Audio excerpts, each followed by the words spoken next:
What's good, everybody, and welcome to another episode of Kind of Funny Games Daily for Tuesday, May 21st, 2019. I'm Andrea Renee, joined by the best hair in the business, Fran Mirabella III. Good morning, Andrea. How are you doing? I am doing excellent. You know, I've been head down E3 prep. Yes.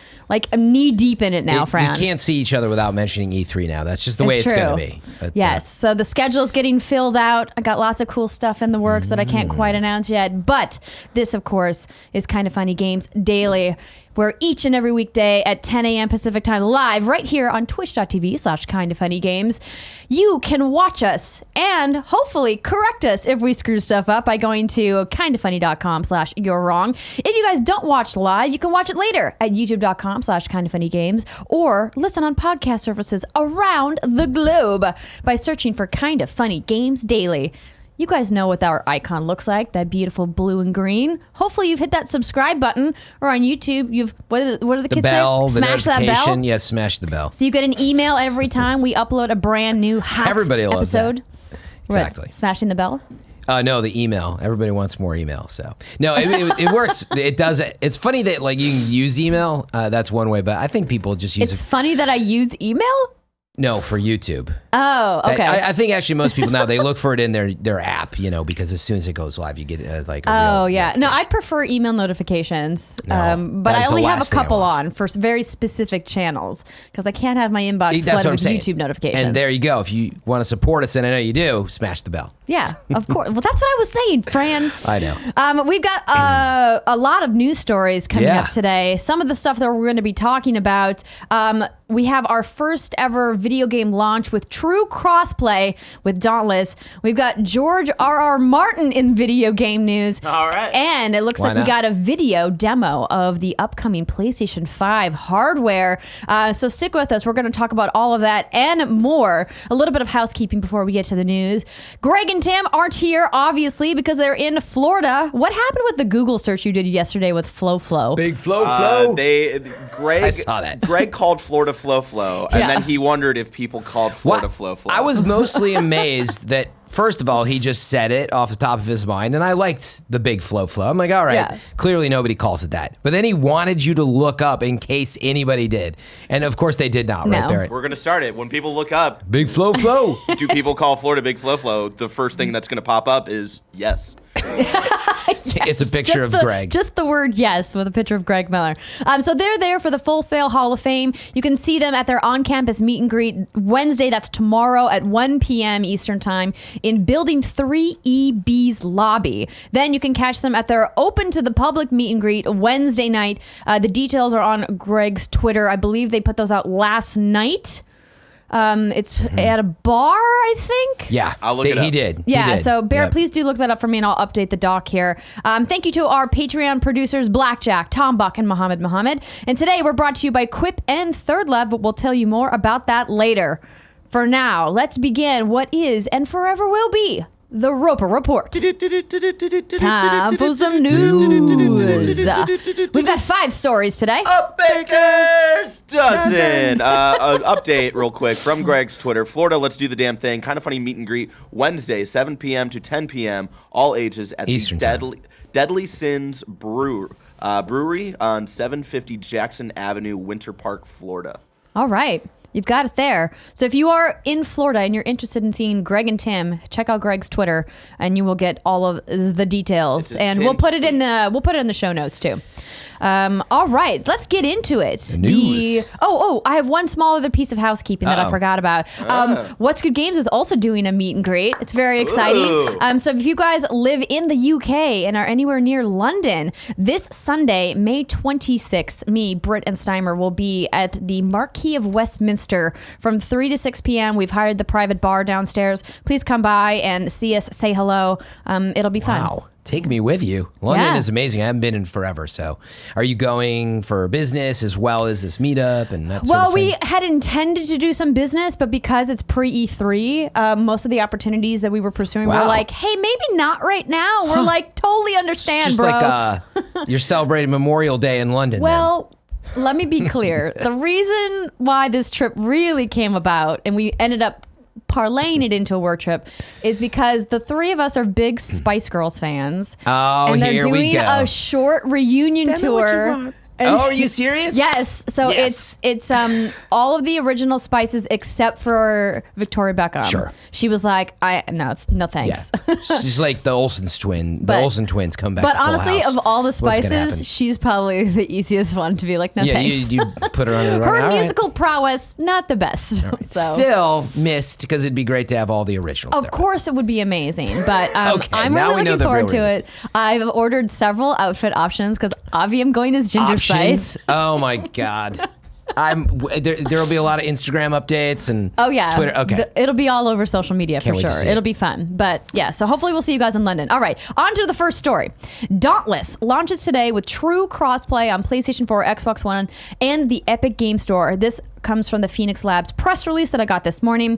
Phoenix Labs launched their free-to-play co-op action RPG Dauntless on the PlayStation 4, Xbox One, and the Epic Game Store today. Dauntless represents a major milestone in the games industry as the first ever game to launch with true crossplay functionality across all platforms. The launch fulfills Phoenix Labs' promise of one Dauntless, a cross-platform and cross-progression system that enables players to take their Dauntless account with them wherever they go and allows players to team up with others around the world regardless of their platform of choice. Quote, after a year in open beta and a ton of great feedback from over 3 million Dauntless players, we're proud to bring our game to console and expand our PC audience through the Epic Game Store, said Jesse Houston, the CEO and co-founder of Phoenix Labs. When we first started talking about one Dauntless, we knew it was a truly audacious goal. No one has ever launched on console with full crossplay support from the start, but we believed in our vision, and thankfully our friends at Epic Game Store, Sony, and Microsoft did too. Keeping the community connected is one of our top priorities, and with all the new players coming in at launch, there's never been a better time to be a slayer in Dauntless. Dauntless arrives with numerous improvements and content updates. The Mastery system offers a new way for players to hone their skills, earn experience, unlock achievements, and acquire new rewards. And each behemoth and weapon has its own unique mastery card for players to delve into. No need for me to get into any more details. If you guys missed it, I talked about Dauntless on Gamescast, Yes. which was published yesterday at youtube.com/kindoffunnygames, or of course on your favorite podcast platform. So if you guys want to check that out, I also did an even deeper dive on Dauntless, on What's Good Games from last week. Nice. So that's the third segment of the show from last week, if you guys want to skip ahead to that because it's kind of a long one. Nice. But the game is really cool. So it's in the hunting combat genre. So if you are a fan of games like God Eater or Monster Hunter, then you might want to check Dauntless out because it's free and Yeah. it's cross progression and cross platform. That's really fucking cool. Yeah, that's a big deal. You can't. Or wait, that's right. It is because of the type of game it is. All your saves are just cross In the cloud. Which that's one of the bigger things. Crossplay is one thing to be able to play with other people, but in fact, you can hop around on different platforms. I actually had missed that when I first read through this. Like that's huge. That's exactly what we need for mini games. From Yeah, Division 2 absolutely. to Destiny to all these games I play that I'd love to play with other people and hop around. This is awesome. I'm really excited about what this means for potential future live service games. I'm kind of surprised that no one else has done this yet.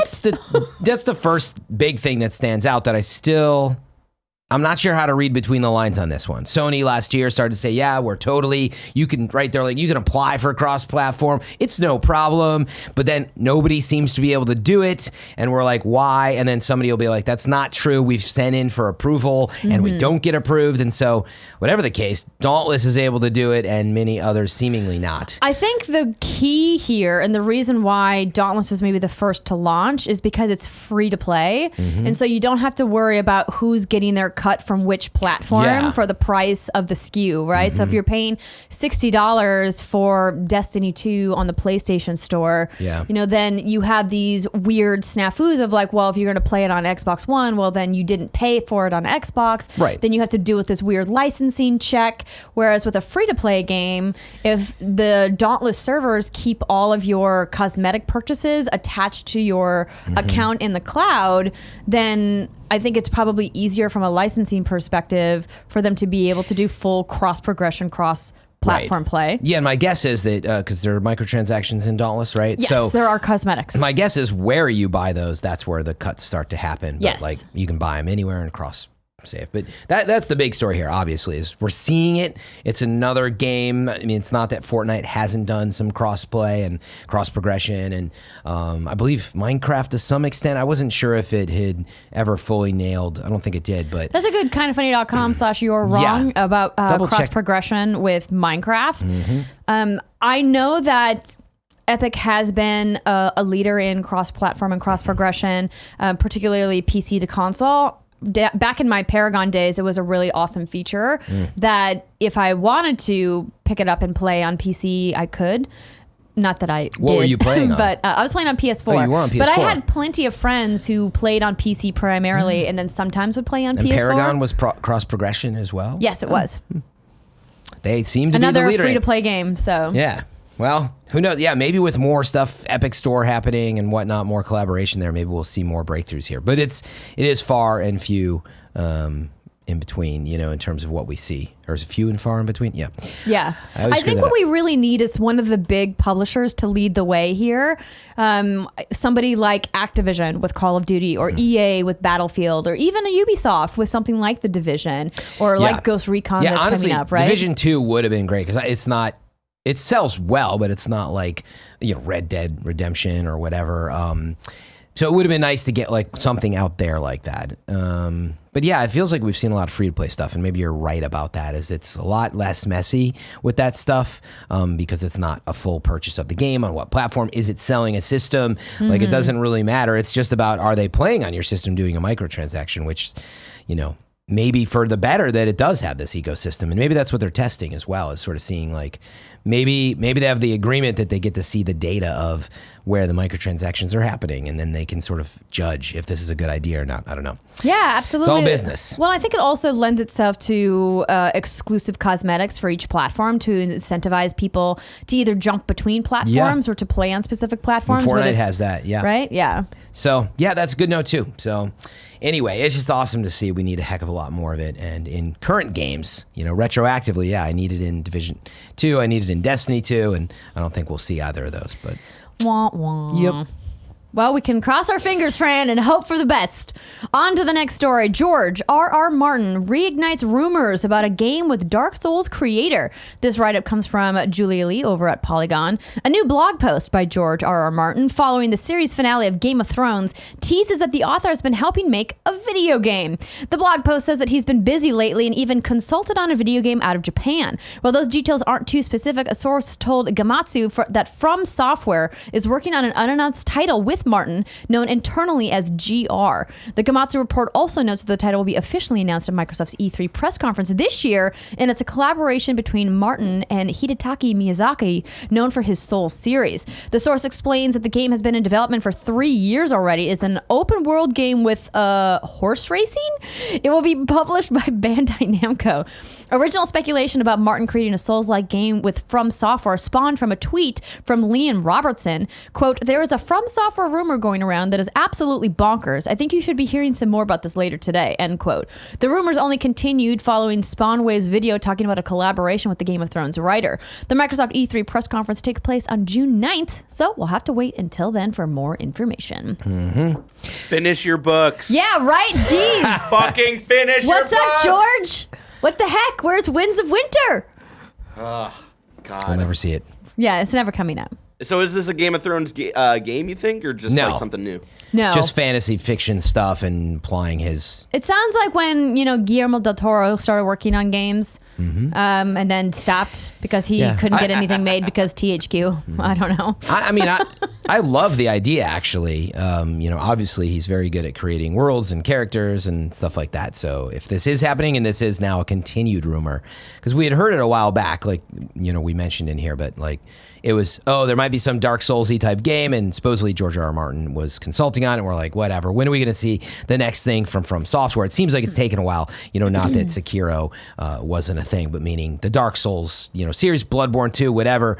It seems like something's been in the making for a while, and it could be, this could make E3 kind of big in that sense of, even just a teaser trailer, like, from the creators of Dark Souls, the mind of Game of Thrones, George R.R. Martin. Like, it could fire, it could be a really cool teaser, even if we don't get to see a lot. if it's real, how far out do you think it is, Andrea? If it's been in development for 3 years, this sounds like it could potentially be a next-gen Xbox launch title. Or if not launch year, maybe the following 6 to 12 months. Because what we generally see is that the launch slates are relatively light during launch window, like that, like October, November, December, or even just the November, December. And then the bigger titles happen the following year in holiday. So it's possible that if it doesn't, like, let's hypothetically say new Xbox launches fall 2020, this game could launch fall 2021. Oh, you think maybe that far out? Yeah. I mean, 5 if years it's 3 years in IP development, it depends on how big the game is, right? I mean, on average, it is 3 to 5 years. From what I've heard from people like Michael Condrey, he was talking about game development cycles at GamesBeat Summit just a couple months ago. Yeah, the big AAA stuff especially. I was curious, are either of you big Souls players? I'm on and off, not a huge one. Started playing Sekiro. I've followed Souls. I played Demon Souls, when it came out. I never beat it, though, and then I sort of dropped off and observed. Would you call them narrative-heavy games? My assumption from an outsider's perspective is they never felt narrative-heavy. I think, Fran's got a good point of it's lore-heavy, and there's story if you are really into the worlds and are there for it, but you don't need it to play through the game. Yeah, and that's fight some tough people. Cool. It's not like Naughty Dog, which is very narrative-heavy. Right. No, but the difference is the world creation and the characters, and that's where I do see a really big matchup. More like art direction? Well, all the above. What is the world like? Presumably, that's what this is him consulting on, what are your potential characters and who knows, types of enemies, and how do you build this? It could be anything. It could be a story, but that part would surprise me. Again, he's kind of got a full plate. I don't think George R.R. Martin's in there. Does he? Does he though? Yeah. I think he's abandoned these books. I really do. I think he's got his fat HBO checks, all of his royalties from the licensing, from all the Game of Thrones merchandise he out there. Already had and money, he's like, I'm good, bro. Yeah, I think it's honestly been the fame and all that has swept him away into other things. But and now he's under the pressure to do all this right, and now even more. Anyway, getting off track. I don't think he's out there writing, the new game and all that. It's more, I think, consulting on feedback, right? To have his mind on what do you do in this world, and then maybe he got to create a little bit of idea for building it. Yeah, the world of Dark Souls is awesome, and even Bloodborne, right? They're both so just I cool really like the unique. aesthetic of Bloodborne. Yeah. And there's lore too, like I said. So anyway, I think guess it's we'll cool. Find out soon, huh? I feel like it's actually happening. I know he just blurted out that I was working on something out of Japan, but that has been the rumor for a while, and it adds up. Who else is he working with? Nintendo? Probably not. Right? I mean, he could never be. know, man. Unlikely, Breath of the Wild but too. He could be a story consultant. Is there a Resident Evil or anyway? I do think it matches up from software, unless he's working on the next Final Fantasy, which would be a great twist. No. He's not. No, don't start that rumor, friend. Okay, next story. PlayStation 5 tech demo footage surfaces at investor conference. So this write-up comes from Richard Ledbetter, the technology editor over at Digital Foundry via Eurogamer. Yeah. Digital Foundry, of course, kind of leaders in video game news publications about tech stuff. So Sony has shown an early PlayStation 5 tech demo at an investor conference captured for posterity by Wall Street Journal Tokyo journalist Takashi Mochizuki. The demo, or a variant of it, was previously shown to Wired magazine, highlighting the enormous streaming and loading time advantages offered by the proprietary SSD technology that finds its way into Sony's next generation PlayStation. Barrett, can we maybe get this video up? Yeah. I put that link in there for you. The presentation is based on Marvel's Spider-Man and was developed by Insomniac Games. It starts off by showing a series of fast travel warps around New York, with PS4 Pro taking 8.1 seconds to complete a single jump. By contrast, the next generation hardware completes the same process in just 0.83 seconds. Roughly speaking, loading times are improved by an order of magnitude. All right, let's take a look at this video real quick. Just 1 second. Okay, I will keep reading then. Yeah. The second element of the demo focuses on streaming open world data. In the original Wired piece, PlayStation system architect Mark Cerny explained that the speed of traversal in Spider-Man is limited by the constraints of the PS4 Pro hardware. The video shows this in action. As speed is increased, the PS4 Pro grinds to a halt as it streams in new information, with buildings popping in before the sequence starts up again. The same sequence on the new hardware shows traversal at jet fighter speed with no hitching or stuttering whatsoever. All right, so and if it here is the first one. I'm being told the second video is also really important. Okay. Yeah, I've watched all. What you want to look for here, there's two things. One, they're showing on the left side, watch it snap. See, they're calling random points on the disc, this, that, right? So meaning it's not necessarily all sequential. I believe that's the goal of that, is say, hey, very quickly load this, that. Now what you can see is, the streaming, how fast can you load in sequentially all this, and render all this data. Oh my God. And boom, it locks up, quote unquote, on the PS4. It's just loading because they're going way too fast with the camera. Now what you'll see on the next gen stuff, they don't call it PS5 or anything, but it just starts to zoom. And you'll see, so if you're listening at home, it's now on the next generation development. They zoom through the, cool. streets of New York. And it was sort of stopping every once in a while on PS4 to just load the next section, whereas on the next generation tech, it just streams in. Now, a lot of people have made the point that it's like, well, that's just 1080p, probably PS4, who knows? Right. We don't know the details of, for all we know, it's a 640 by 360 signal. It's not probably, but it's probably 1080p, and the textures are not as high res as they would be, and valid points, but it's a cool demo. I mean, we know SSD's faster, so I think... But I think you can talk about SSD being faster, but until it's a lot faster. A lot of people, particularly console players who maybe don't know what an experience of playing on PC is like, that until they see it with their eyes and see the true difference in the power, I don't think it's something that most people who aren't tech savvy really understand. I mean, so they have a slide in this presentation that reiterates what was in the Wired article about tech specs. So we've got an all new CPU, GPU, a solid state storage, 3D audio, back compatibility, disk support, 8K compatibility, and ray tracing, which is like everybody's talking about ray tracing right now. So I think that these stats are really cool, but the general public is like, cool, what the heck is ray tracing, right? Yeah, I mean, all these, that's the thing, right? We're going to see more demos of this versus that. We already saw a ray tracing demo, by the way, for when the 20 series RTX cards came out from NVIDIA, and it looked amazing. How many games are effectively using and pulling it off at a high frame rate? The truth is, not many, but it does look gorgeous, like games like Metro Exodus and some others out there that support this. If you have the rig, it's amazing.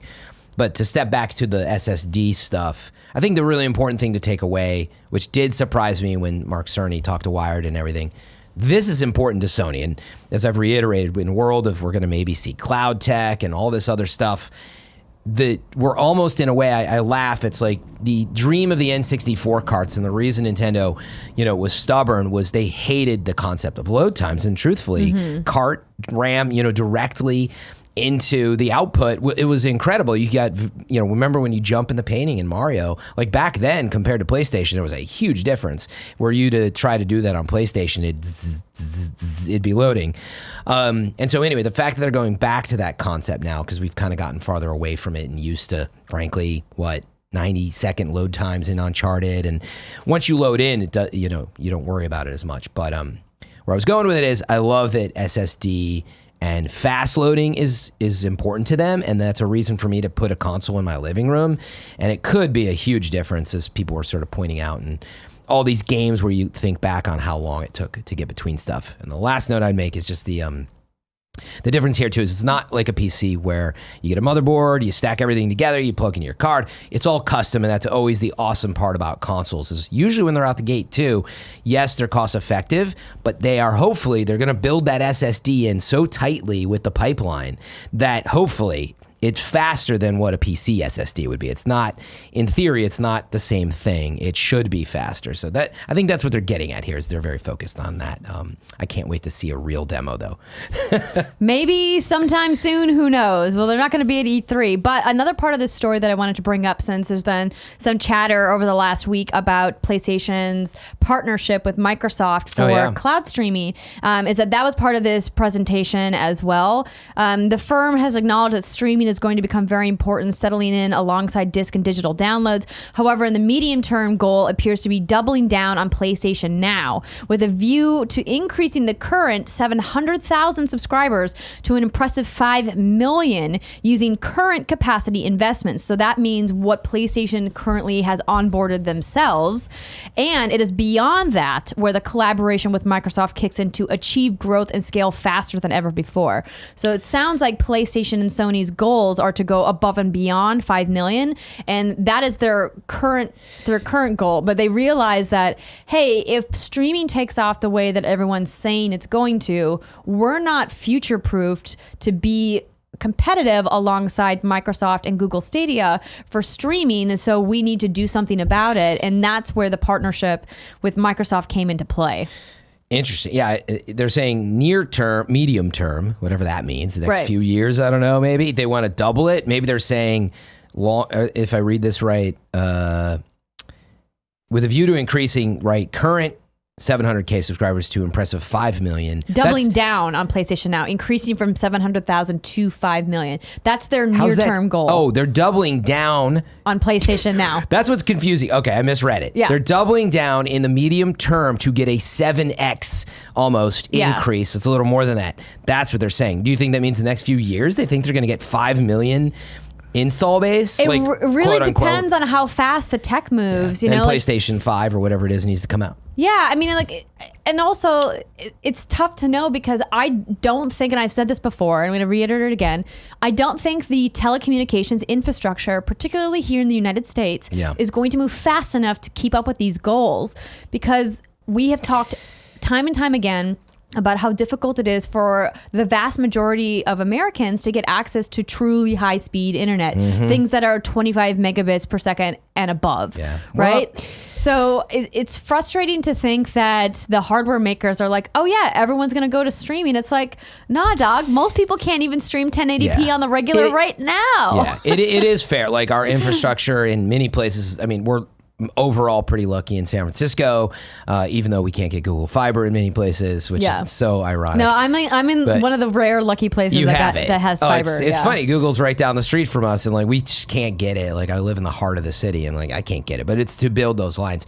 But the world is also changing fast too. People have been forever now, a decade, trying to get satellites up, and we got LTE 5. Truly, LTE 5 will eventually come with antennas, and so you think about it. Maybe we're 2 years out from a PlayStation 5, and maybe 2 years from that. So like we're 4 years away from what you're thinking may not work, but 4 years ago, think of how different it was. Oh, absolutely. And I think that when you hear what I'm saying, I'm talking about for the vast majority of people. No, totally. I'm not talking about specifics, because even though I'm lucky enough to live in a neighborhood that has fiber now, like fiber is not going to go nationwide for quite some time, right? Yeah. And so I think when you talk about hardware makers making, broad sweeping generalizations about industry trends and where the gamers are going to go, you can't think about the people who are on the bleeding edge of technology and always want to have the fastest tech, the newest tech, the most powerful tech. You have to think about the people who can afford what they can afford and who have access to what they have access to. Right? And I think that that's where my skepticism is really the heaviest, because I come from a place that doesn't have access to super high-speed internet. Certain pockets of the state do. In North Dakota, where I'm from, do have access, but like my aunt and uncle who live like in rural Minnesota on a 60-acre farm, like they're lucky if they can pull down 5 megabits from their cell signals. Yeah, no, we've got a long way to go, and especially even when you have the signal, what is the lag still of putting your game input in and it coming back? And maybe the last thing to still think about is Stadia's out there trying to get the head start on this and actually being the most rooted in it. They seemingly aren't going to have anything like a next Xbox or a PlayStation in terms of super high tech in your living room that you can just like purchase a game and bring it back. But what's up, Kevin? One of the main points they've made, Kevin, I'm in the middle of a point. Let me finish this. I didn't say anything. You just did. So I to finish the point, the one point that Google makes for us all to think about, though, is as our next story is going to talk about something selling 10 million copies to reach 10 million people. That's the difference. Yes, going worldwide is very hard, but now you're going worldwide to billions. What if you can just get 20 million people with a connection that will play the game? So that could be the big game changer is it may not be working for everyone, but That's now a really interesting point to consider. For sure. Worldwide, you get a much bigger saturation without having to put a console in your living room. And all those other people just get left behind. Yeah. Screw those people, right, Fran? Yeah, right. Exactly. We'll be playing our Division 2 raids at 60 frames. It's okay. In our living room. They'll be hanging on their Nintendo Switch. They'll be fine. I just wanted to chime in. Like I feel like it's super important for like there to be like desire for something big like this, and there has to be like a test bed of people that are like saying, "Hey, this works," for like more rural places to get developed, and like for the internet speeds to increase everywhere, people have to want it and have to have a need for it. Oh, absolutely. Yeah. Oh, definitely. And, people want it. I wasn't saying people don't want it. Absolutely, but like if they can't use like this new gaming platform that relies on faster speeds, then like companies have to step up and give them the faster speeds, and like hopefully that'll be a race to the bottom on like prices and stuff too. I mean, I think that's what we as consumers are all hoping for, is that with these companies coming in and offering these powerful services, that telecoms will keep pace. Yeah. But based off what we've seen so far, particularly in the United States, because I have no knowledge of, major telecommunications legislation in countries outside of here. Yeah. And if you do and you have something you'd like to contribute, please kindoffunny.com/wrong. I'll allow it just for today because I've asked for feedback. Otherwise, just you're wrong. It's just that it's frustrating to think that we're all kind of handcuffed by just like a handful of companies who are potentially throttling us. And I have no doubt they will race to offer us the highest speed internet at the highest possible price that people will be able to stomach paying. And that's the really disappointing part, because it's already expensive to be a gamer, right? And to have gaming as a hobby. The hardware is expensive, the software is expensive. And then on top of that, you got to put into the streaming price. And I know the whole idea of Google Stadia is that you'll be able to play it on a variety of pieces of hardware, and you hopefully won't be handcuffed to a specific console. But we haven't seen exactly how that's going to work yet. So. Right, but I just think that like for their like the higher the demand, the higher the more supply will come towards us, and like having people need faster uncapped internet, like that's gonna eventually there's gonna be a company that comes out and says, hey, we don't have any like limits on stuff. Like, you pay this price and you get unlimited everything, and like then other companies follow suit. I hope you're right, Kevin. Yeah, I've seen the way capitalism works in this country. Have you heard of net neutrality? I don't know if it's going to go that way. Yeah.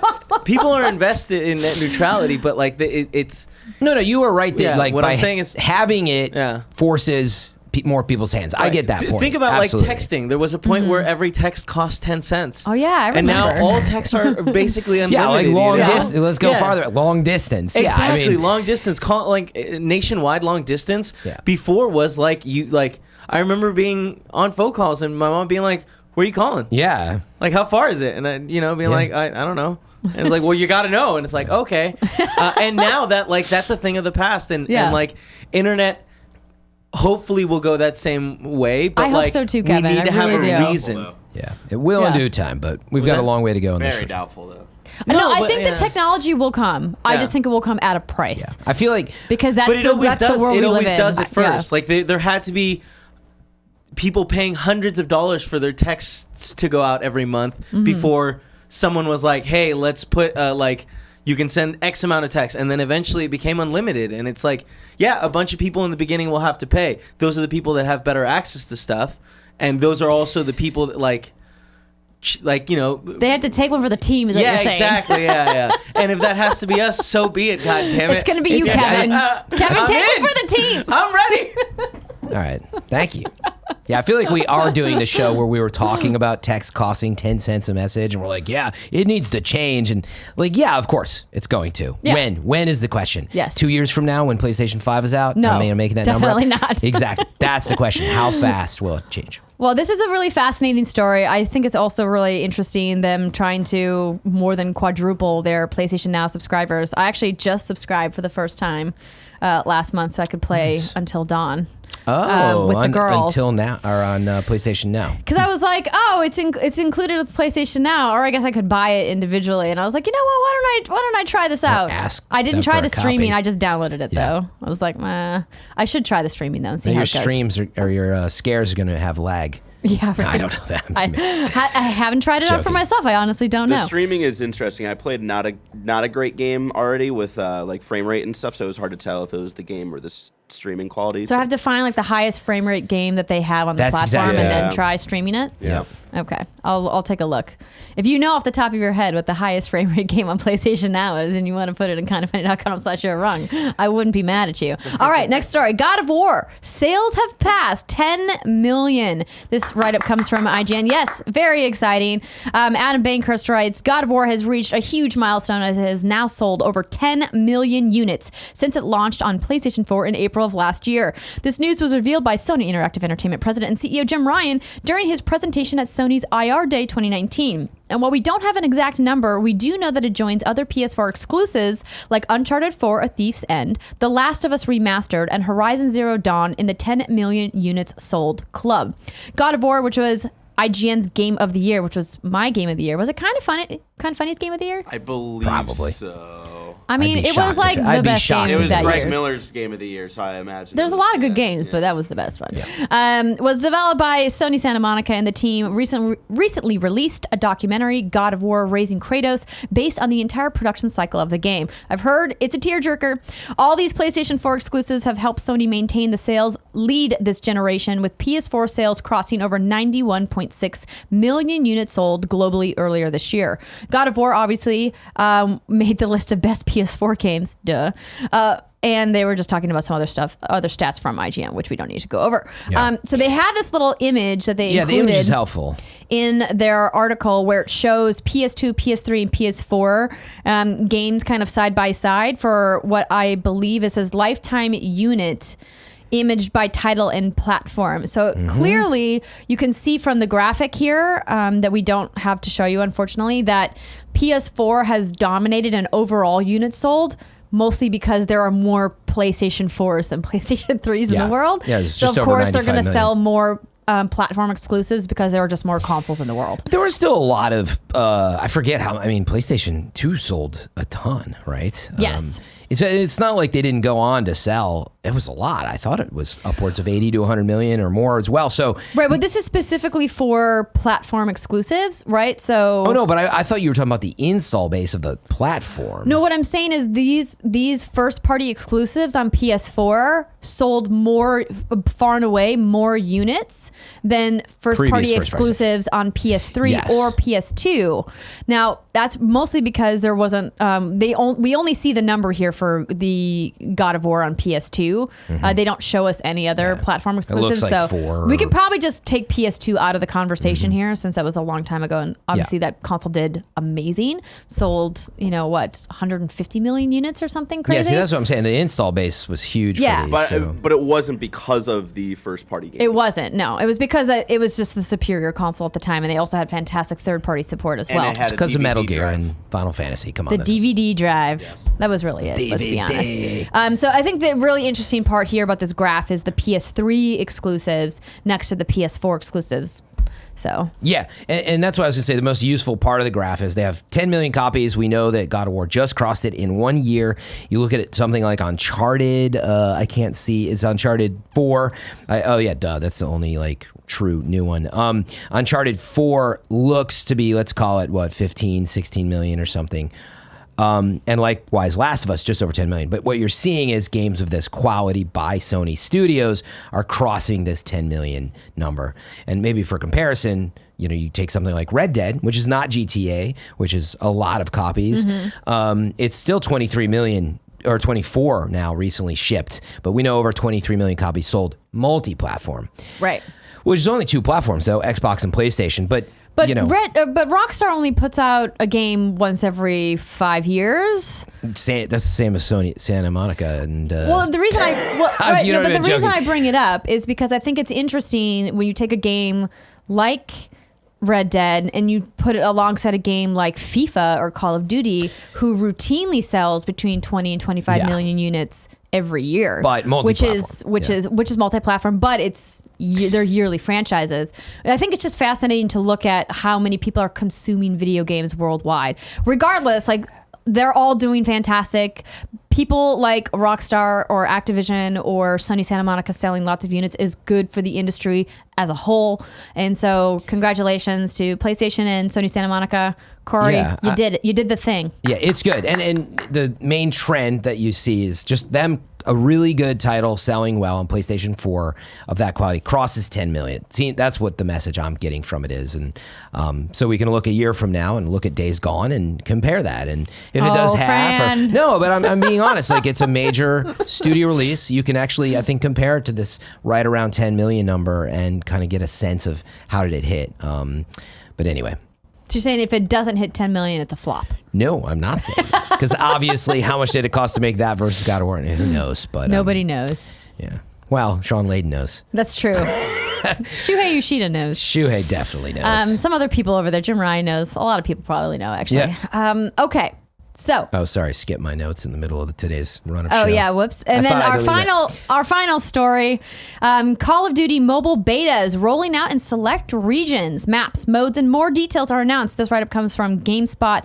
Activision has shared more details on the Call of Duty mobile as the spin-off approaches the regional beta testing phase. The first closed beta is beginning this week in India, with regional tests starting soon in Australia and then following to other territories over the coming months. A post on the Activision blog details the upcoming game. A variety of control options let you customize the toggles like sensitivity, gyroscope aiming, field of vision, and sprinting. You can choose simple mode, which auto fires your weapon, or advanced mode that uses manual firing along some other options and HUD customizations. It even boasts 17 sliders for aiming sensitivity. As a Call of Duty game, of course, you can select up to 3 score streak equipment, like the recon car, air supply drop, missile streak, drone, and sentry gun. From your loadout menu, you'll pick, your loadout stuff that you guys know all about. I'm going to skip ahead of this. So far, the studio has announced 5 modes: free-for-all, Frontline, Team Deathmatch, Hardpoint, and Domination. It will also bring back several well-known Call of Duty maps, including Crossfire, Standoff, Crash, Kill House, and Firing Range. You can pre-register through the official site, which will sign you up for a chance at the beta. Additional gameplay modes are still to be announced. Mm-hmm. Man, it's about time Call of Duty went mobile. Yeah, that's why it is a big story, like you were saying before. It's such a huge franchise. So for it to really dig its heels in and go mobile, and you'll see how it performs. I mean, the phones can totally handle it now, and we've seen how good, and tablets for that matter, but how good players have become with just using touchpad input and stuff. Absolutely. So. You look at the success of a game like PUBG Mobile, or even a game like Fortnite on mobile, and the competitive tournament scene that's developing around mobile gaming. And I think that it absolutely makes sense that Activision and Call of Duty are going to get into the mobile market.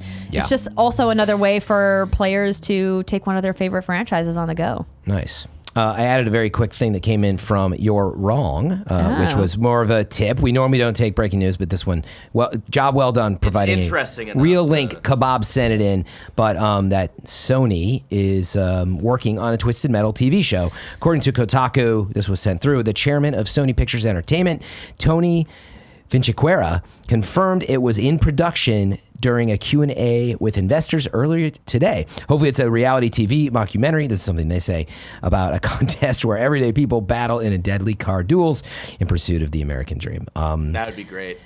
Did I read his name right? You looked at me like, was that why you did that? Okay. No, I have no idea how I didn't to say know what his name was. I hope I got that right. It sounds like you read it right. Did I say Vinciquerra? Anyway, yeah, we just had the news yesterday about they're doing their own studios in terms of their own properties, because they've seen too often that if you hand off your franchise, the next thing you know, they're trying to adapt the movie to the game. Yeah, look at this poor Uncharted movie. Wait, I haven't even. Is it still happening? It's like I still believe in it. I still believe in a Tom Holland's happening? Nathan Drake. That would be cool. He's too young. Do a young Nathan Drake story. Were you a big? I could be into that as long as they get Nathan Fillion to do like a cameo as old Nathan Drake. Wait, don't focus though. Okay. Twisted Metal. Okay, sorry. TV show. Were you a big Twisted Metal fan back in the day or anything like that? Okay. It was Britney's thing. Yeah, it's a cool style, and I'm like, what the heck would this be? It is a very twisted world, but you're like going around in vehicles crashing into each other and stuff. So, is that like a Mad Max-esque, Sounds Breaking expensive. Bad meets? Sounds like expensive TV. But weird that would come out of all this, is that Twisted Metal. But I guess that's a softball saying, look, we are working on something, but can't tell you about the big ones yet. Yeah. All right. Well, Fran, if a Twisted Metal or Uncharted film is ever happening, it'll be way down the road. But if we wanted to know what was coming to the Mom and Grad Digital Shots today, where would we go? The official list of upcoming software across each and every platform as listed by the Kind of Funny Games Daily show hosts each and every weekday. Yeah. Before we get to out today, I'm going to tell you this episode of Kind of Funny Games Daily is brought to you by Quip. It's time for spring cleaning, and Quip's got an easy way to start with your brushing habits. Just 2 minutes twice a day can help pave the way to a healthier mouth and mind. And now the whole family can get refreshed with Quip. The new Kids Quip has the same 2-minute timer and guiding pulses as our original version with no childish gimmicks, so they can brush like a grown-up. The new brush is the same as our original version, just tweaked for sides-down mouths. Kids are inspired to brush better and more often with oral care that looks and feels like the products the adults in their life use, and they're proud to use Quip. Help them develop a grown-up routine without childish gimmicks. Kid-friendly features like a smaller brush head, watermelon anti-cavity toothpaste, and rubber grip handles and colors the little ones will love. Why Quip? Well, there's a built-in 2-minute timer, which we already told you about, and up to 90% of us don't brush for a full 2 minutes or don't clean evenly. It's true. Multi-use cover works as a stand. It mounts to mirrors and slides over your bristles to pack up and protect your Quip on the go. And Quip is the first electric toothbrush accepted by the American Dental Association. They're backed by over 250,000 dental professionals, and they have thousands of verified 5-star reviews. I could tell you that Greg loves Quip, but I can also tell you that I love my Quip, and I travel with it all the time. Over 1 million happy mouths and healthy mouths do too. Quip starts at just $25, and if you go to getquip.com/games right now, you're going to get your first refill pack for free. That's your first refill pack for free at getquip.com/games. We're also brought to you today by Third Love. Third Love is making amazing bras that Gia, Jen, and all the Kind of Honeys are wearing on a daily basis, and they've got the perfect bra for you. Third Love uses data points generated by millions of women who have taken their Fit Finder quiz to design bras with breast size and shape in mind for the perfect fit and premium feel. Find your fit with Third Love's online Fit Finder and order and try on at home. No more of those awkward fitting room experiences. Fran, if I could only describe to you just how awkward these Super fitting awkward. room experiences are. I'm like, no thanks, I don't want to show you my nipples. Fit Finder quiz, all you gotta do to answer a few simple questions to find your perfect fit in 60 seconds. Over 12 million women have taken the quiz to date. It's actually fun and takes less than a minute to complete. Third Love offers more than 70 sizes, including their signature half-cup sizes, and they help you identify your breast size and shape and find styles that fit your body. Every customer has 60 days to wear it, wash it, put it to the test, and if you don't love it, return it, and Third Love will wash it and donate it to a woman in need. That's awesome. Third Love's team of expert fit stylists are dedicated to helping you find your perfect fit, and they're available every day to help via text, chat, or phone. Returns and exchanges are free and easy, and Third Love knows there's a perfect bra for everyone. So right now, they're offering our listeners 15% off your first order. Go to thirdlove.com/games to find your perfect fitting bra and get 15% off your first purchase. That's thirdlove.com/games for 15% off today. All right, speaking of today, out today, Atelier Lulua, the Scion of Arland. What kind of a game name is that? Dauntless, which we talked about earlier. Observation is on, Dauntless is on PS4, Xbox One. Observation is on PS4 and PC. American Fugitive is out for PS4 and PC, and it will be out later in the week for Switch and Xbox One. Dragon Fantasy, The Volumes of Wisteria is out for PS4. Slay the Spires on PS4. Skelly Celeste is on PS4. Virtual Reality? Is that the name of the game? That's how they get you. Is on PS4. Vision that's Inception Superstar right X is on Xbox One and PC. Assassin's Creed 3 Remastered finally makes its way on the Switch. All right. Team Sonic, it's a great game. Team Sonic Racing is finally out today on PS4, Xbox One, Switch, and PC. Murenia Tavern Story Patty. Wait, what is this? Patty and the Hungry Tavern God? Story Patty and the Hungry God. Is on Xbox One. Is this virtual reality you got here? Virtual reality. Step back. We're showing virtual reality. Oh, wait. Are the people using virtual reality and you're watching them? Must be a VR game. Yes, it is. I mean, it is VR. Yeah, that looked like the little threw Vive controller.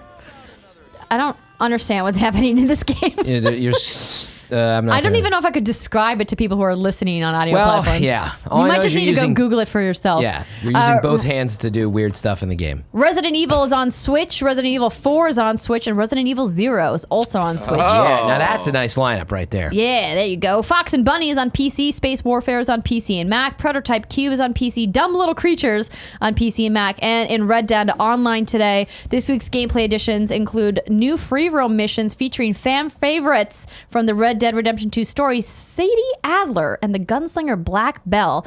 That's why I included Sadie. it, because we can't tell you guys every time Red Dead Online pushes a content update, because they do it all the time. If you play, you know. But I thought it was important to let you know, if you haven't dipped into Red Dead Online and you loved Sadie in the main story, she's got some new free roam missions with her and Black Bell. Plus, PlayStation 4 players get early access to some customizations. The Ancient Tomahawk weapon, 2 new showdown modes in the form of Make It Count, Ancient Tomahawk, and Last Stand, along with early access to the new Perlino Andalusian horse. I don't know how to say that. New horse equipment, clothing, and emotes. And then, of course, this week, Red Dead Online players will receive a 25% increase in payouts across all A Land of Opportunity missions, free roam missions, showdown modes, races, and free roam events. So that's kind A of lot cool. to do in there. Yes. As if the game wasn't long enough. Yeah. It's still happening. If you never want to get off your horse, Red Dead That's right. Online. With your horse motes. And also out today, Oculus Quest and Oculus Rift S have started shipping. They feature 50 plus titles, including Super Hot, VR, Beat Saber, Dance Central, and a bunch more. We'll be talking about, I will be talking about some Oculus stuff that I played at Judges Week on Gamescast later this week. If you're curious about that. And then new dates. Your search comes to an end on August 30th as the first game of Supermassive's game, The Dark Pictures Anthology, Man of Medan, launches in the Americas for PlayStation 4, Xbox One, PC, for Steam. So this is August 30th. So this is the highly anticipated follow-up to Supermassive. You guys may know them from the people who made Until Dawn.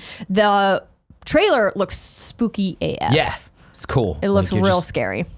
Until Dawn, like horror on a ship kind of. Yeah, exactly. It's creepy. It's very cool looking. So they do have a little promo they're doing. If you want to secure day one access to the Curator's Cut, you can pre-order the game, I believe, and then they said that the Curator's Cut includes new secret scenes not featured in the original playthrough, new options and choices offered within each scene, and new decisions mean new outcomes. They did make a note that if you don't get the Curator's Cut, those options will be available for purchase at a later date, but they did not give specifics. Let's Go Nuts, the wacky multiplayer platform from beardedbrothers.games, comes to Nintendo Switch on July 17th. Codemasters has announced a new entry in the Grid Racing series, simply called Grid. It's a refreshed look at the Auto Sports series, that started back in 2008 and has its roots in the Toka games. Toka? No, that's an abbreviation for something, Fran. What is it? Toka? I'll look it up while you continue. I'm just reading the blurb here. Grid releases September 13th this year, and you can learn more information. IGN is getting an exclusive for their first series later this week, so if you're a big Grid fan. Codemasters is great. They do Dirt as well, you probably know. So, if you're into these games, it's pretty exciting that a new one is on the way. September 13th as well, I think, Borderlands, right? So you're going to make the a early choice. part of September is going to be stacked. There's also a rumor that... we were talking about this last night in our E3 prediction show. There's a game rumored to be coming out September 10th. That's another multiplayer game. Oh, my gosh. I think it's What touring is it? car, by the way. Toka is a touring car, I think. Okay.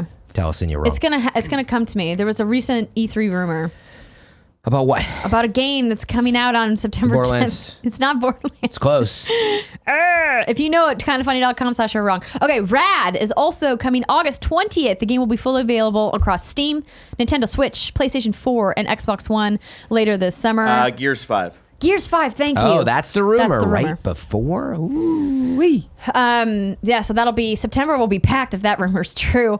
I'm also going to be talking about my impressions on Rad in Gamescast this week. Super fun game. Was not expecting to like a roguelike, but it's got so much of that Oh, it's a fantastic Double Fine quirkiness and Humor. whimsy that I really got into it, and I'll explain how Rad works with the mutations and what the world is like on Gamescast later this week. Deals of the day.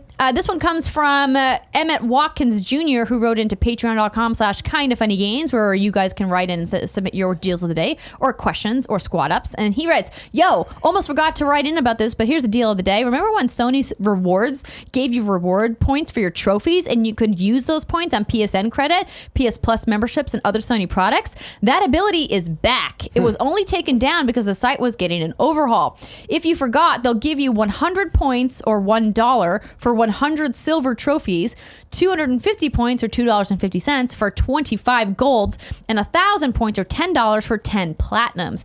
And if you were signed up for the system earlier, they'll go back and include the trophies earned while the feature was missing. Wow. Damn. Free money for I playing wonder games. how much that means for Greg. It's a good deal. I know. That was about $100 from the sound of it. And also, really quick, WB Games sale is going on PSN right now. So There you go. I've just been recently playing through the Batman Arkham game. So I saw Wario tweeting about that. Yeah, so Return to Arkham is on sale. Batman Arkham Knight Premium Edition is only $13. So get on it. It's a All the steal. Lego games are on sale.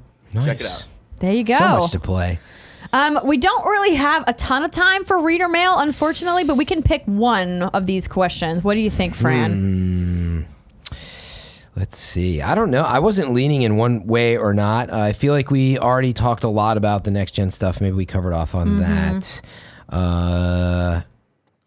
Maybe Oculus Quest because it's relevant. Sure. Yeah. So GameJumperX writes in and says, the Oculus Quest comes out today. I'm away from home a lot while trying to become a comedian and think this might be better for me than PSVR.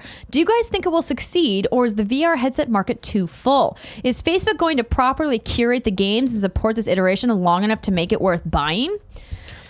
Did you get to try Oculus Quest yet, or did it I've just got Greg? one at home. Oh, yeah. But did you get to try it yet? Yes, of course. So You did? So Oculus sent me a Quest, but before I got the version to try at home, I tried it at a couple of different preview events over the last 6 months. So the first thing I played on Oculus Quest was Beat Saber, and it was amazing. The cool thing about Beat Saber is that the graphics lend itself to the lower processing power of the Oculus Quest versus the Rift or the Rift S, which is the higher end processing. And so it visually looked good because they're not pushing really crazy graphics. That game in particular. Like it some didn't of the stand other out stuff that you as see in it's VR. slower Right. res and whatever, yeah. And so I had a ton of fun with it, and because it's such a high movement game with slashing all of the notes and things around the screen, the Quest was perfect for that because it's cordless, and so you really have that freedom of movement without feeling like you're being tugged by the long tether to the PC. And so I really enjoyed it. I'm looking forward to trying out Dance Central, which I haven't gotten a chance to play yet. But I also got to play a couple games at Judges Week that I was planning to talk about on the Games Cast. But Nice. I think that it's a step in the right direction. However, it's tough when you play virtual reality in something like the Rift S or the Vive, where it looks so good because they're pushing so much processing power that you still have to be tethered for that. But my big problem in VR is that I get sick really easily in VR, and I don't get motion sickness at all. And so those higher powered graphics make it a little bit easier for me to not get as nauseous when I get out of VR. And so I don't know. It's hard to say if the portability factor of VR is going to work because the quality in visuals is a marked difference. If I can put in a 2 cents, I'm someone who almost always got really sick in VR, being put in PlayStation VR, the Rift and all that stuff. Everything never really worked for me, except the stuff, or it might be the Rift where you can actually move around. The ones where it recognizes your space and you can actually move around a little bit, those help me out. And the cool thing with the Quest is that you can show it hey, this is the space that I'm in right now. So if I move a little bit this way or that way, you can deal with that. And I played a little bit yesterday before I left, and I played Beat Saber for the first time, and I did not get sick at all. And it was super cool, and I think it's definitely worth checking out for portability of VR.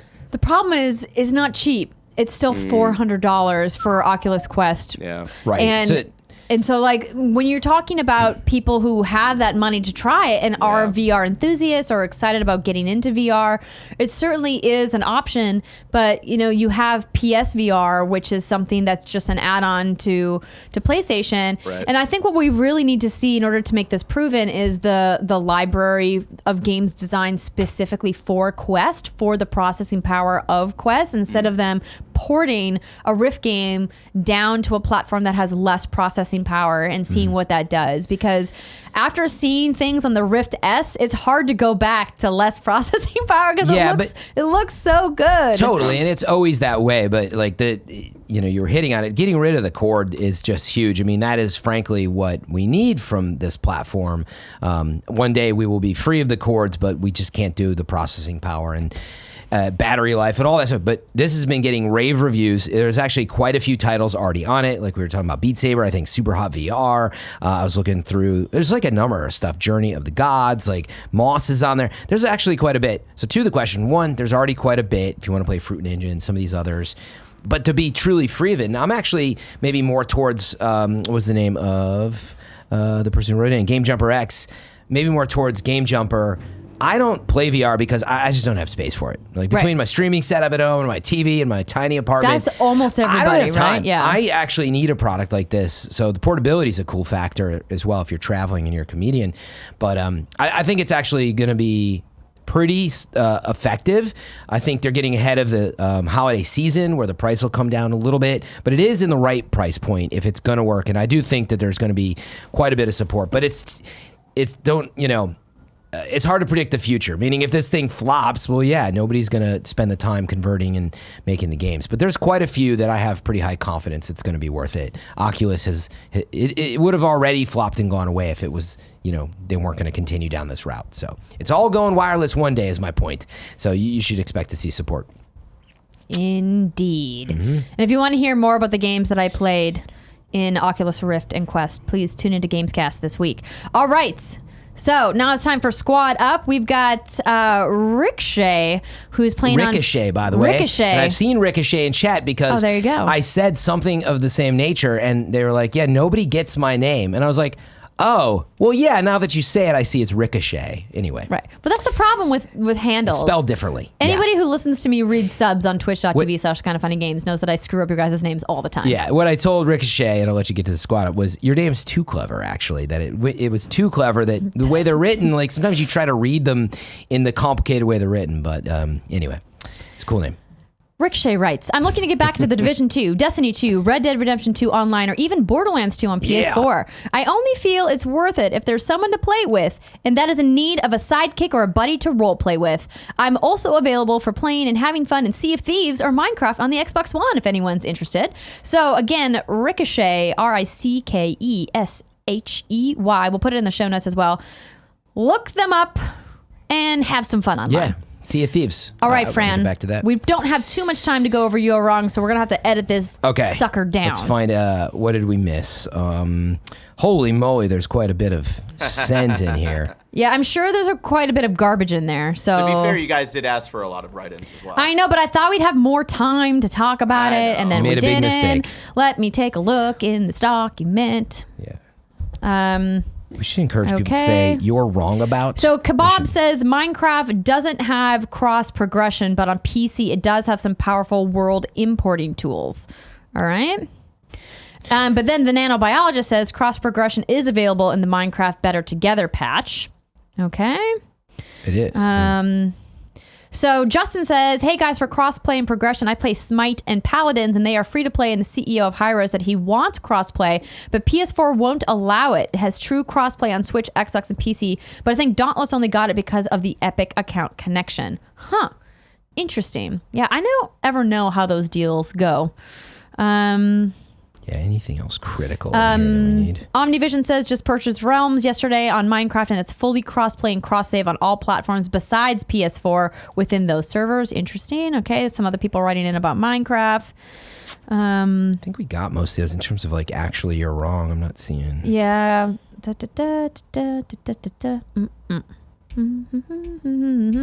Looking. Oh, that's a good point. It's funny. So wait, the Call of Duty note. I was wondering. It already was on iOS, I guess, but this is this comes from Spencer. Just a heads up, Call of Duty has already been on iOS for a while. This upcoming game seems to be the 5th game release. So here are the games. It's Black I thought Ops it was Zombies, only Strike Team. released in markets outside the U.S. though. Now we need another year wrong. But unfortunately I don't play these games on iOS. But I felt like I did recall it on there. So hopefully that's accurate. Thank you, Spencer. I thought, because I knew that Call of Duty was doing something mobile in Asia, but I didn't know that they had something. I feel like it was on before. there actually, and it's just like But thank you for letting that's us a know. big We will one. have to That do was some my apologies. research. Let's see here. I don't know though. It's called Call of Duty Mobile pre-registered now. You're right, but whatever. We'll double check it. Oh, interesting. Evan O writes in and says, in Canada, in most rural areas, except for way up north, is rapidly approaching countrywide access to high-speed internet. Even some of the slowest areas here are 20 to 30 megabits per second. I personally get 100 up and down in a rural area where I don't even get cell service. Can't wait to stream my games. That's awesome, Evan. That's awesome to hear. I hope we can get that here in the United States. Canada's always Canada's better than beating you. us. In so many things. That's true. Canada's better. I want my milk in bags. All right, let's see here. Another person wrote in about Canada. Breaking news. Another that was about the cost difference or something. Let's see here. The nanobiologist, as of January 2013, PS2 has sold over 158 million units. Higher than the 150 million said. Wow. Nanobiologist, I said Wow. it sold more than 150 million units. Yeah. I specifically said that. Go ahead, rewind Splitting the hairs. tapes. Thank you. You know, it's a 5% difference, so important. But yeah, you said more than it was all the same. Oh, I know it's a 3% difference. Kebabs, we did skip that story. So there was a story about Nintendo shutting down mobile titles Fire Emblem Heroes and Animal Crossing Pocket Camp in Belgium due to unclear laws regarding in-game revenue models, aka loot boxes. We skipped that story because there was a lot of other news, and quite frankly, I'm tired of fucking talking about loot boxes. And Animal Crossing. You will definitely be talking about it more, probably on tomorrow's show. But I know. It'll happen anyway. And it's with Gary. It's Gary's favorite thing to talk about. All right, I don't know what else we see I don't here. think There's anything so else much major. more. Oh my gosh, you guys really There was a lot outdid of yourself and you're feedback, wrong though. today. Yeah, there's not that much that was wrong or anything. Let's So see. I think we did a good job. Okay. Nanobiologist, I don't deal in generalizations. I see what You're you did just there. encouraging him right now. Yeah, right. All right. So right. tomorrow's host, as I mentioned, me and Mr. Gary Witta for Witta Wednesday. Fran and I are back for Frandria on Thursday. And then it's Fran and Snowbike Mike Yes, I'm on excited about Friday. that one. I'm kind of sad I'm not going to get to see him. It's going to be a hi. banger. Because I'm going to be gone. But Tune in Friday. you guys are going to crush it. He's great. Yeah, I love Snowbike Mike. Thank you, everybody, for watching the show. Don't forget you can subscribe on your favorite podcast service. Subscribe at youtube.com/kindoffunnygames. Head to patreon.com/kindoffunnygames if you would like to support the show. We have to keep paying Barrett, you guys. So in order to do Please. that, we need some help from our members over at Patreon. But also us. Check out Andrea on What's Good Games on all thanks, your Fran. platforms around the world. And of course, where can people watch you stream? On Twitch TV /FM3_ if you'd like to support me and want to continue seeing me here on the show, drop on by. Thank you. It's going to be great. All right, everybody. I'll see you tomorrow. Until next time, it's been our pleasure to serve.